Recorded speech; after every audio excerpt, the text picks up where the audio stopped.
this video we're going to be going over how to convert between decimals, percentages and fractions. So you multiply by 1,000, then assign as numerator, which is the number above the fraction, and then the denominator is 100, which is below the fraction. 0.7 times 100 gets 70, so the fraction is 70 over 100. That can reduce to 7 over 10 if you were asked to simplify it. 0.36 multiplied by 100, 36. 36 divided by 100. I think that can reduce down if you divide by 4 to 9 over 25.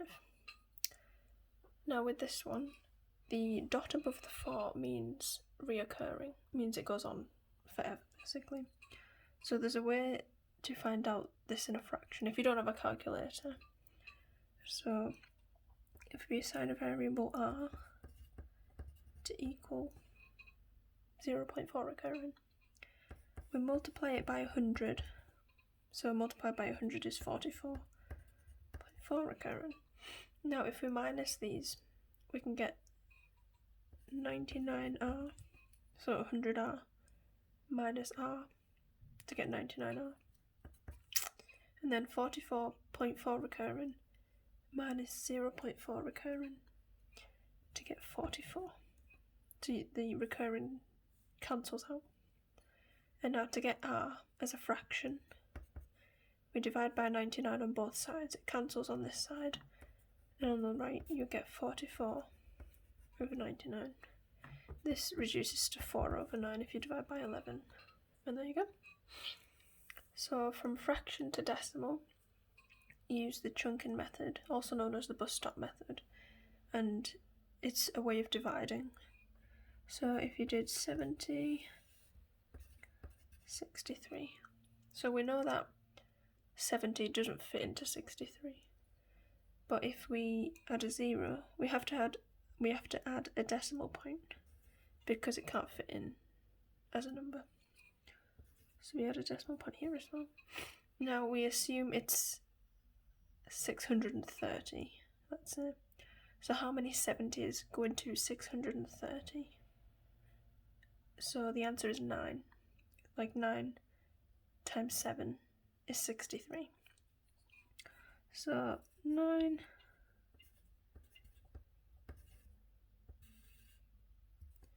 and then we're minusing it to 0. So 63 over 70 is equal to 0.9. Now if we do the same for this one, so if we do 50 divided by 17, now 50 doesn't go into 17, so we add a 0.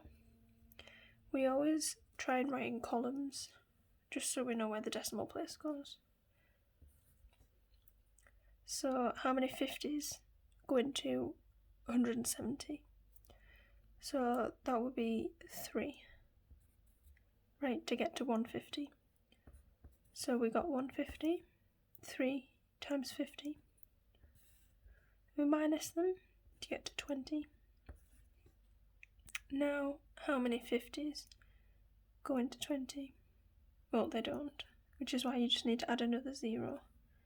You can just add zeros, because technically it doesn't make any change to 17 if you just add more. So you can drag a 0 down. How many 50s go into 200? Now that'll be 4. Right, 50, 100, 150, 200. 2. There we have it. 0.34. You can always check with your calculator if you're allowed one in the exam. There we have it. So the next one, you multiply for decimals to percentage, percentage to decimal. These are quite easy, in that you just multiply or divide by 100. So 0.55 to a percentage. Percentage is basically a number out of 100. So you can multiply by 100, and that's 55%. 0.97 multiplied by 100 97%. And 66%, as we said, percent is a number over 100. So this is the equivalent of 66 over 100. And when you divide by a number, when you divide by 100, you can move the decimal point. So you have 2 zeros, you move the decimal point 2 to the left. So 1, 2. So 66 over 100 is 0.66 as a decimal. If we try the same with 82%, so 82 over 100, so we have 2 zeros in 100, which means we move the decimal point 2 to the left, which is equivalent to 0.82. So we have fraction to percentage now. You convert the fraction to a decimal and then multiply by 100. So 110 over 200. And an easy way to do it is if you can get the bottom number to equal 100. But if not, you can just use the chunking method we used earlier, but for this case we can. So if you divide the top and bottom by 2, you get 100 over 55. So percentage, as we said, is a number over 100. So this is equivalent to 55%. 9 over 16, on the other hand, it's quite hard to make that to 100. So we would do chunking. 16 over 9. Because 16 can't go into 9, we add a 0. So how many 16s go into 90? 5. To the nearest whole number. 5. 5 equals 80.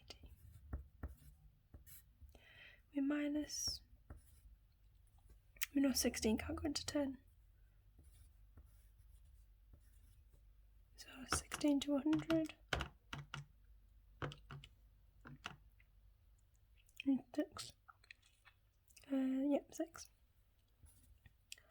So 6 times 16 is 96. So that gives you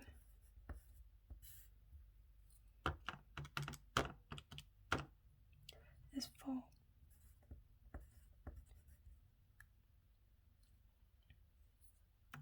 And then we can add another 0.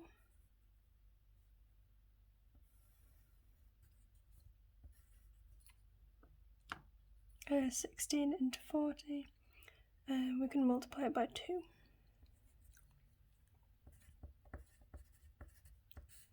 we'll get 8. We're still not there yet. So if we add another 0, we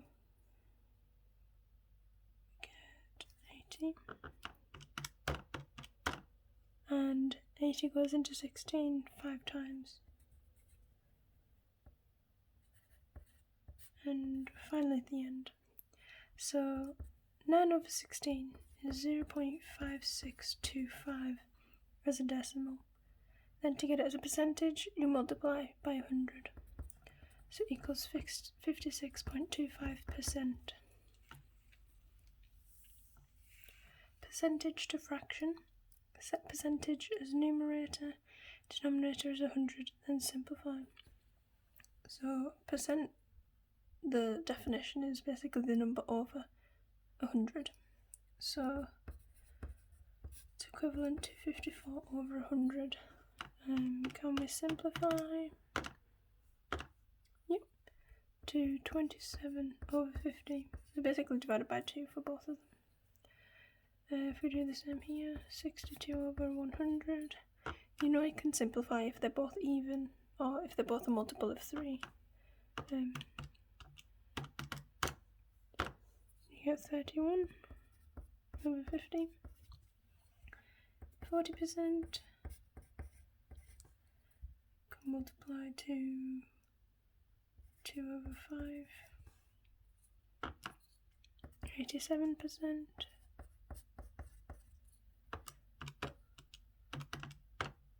And nope, we can't simplify this. So that will be the final answer. And that's it.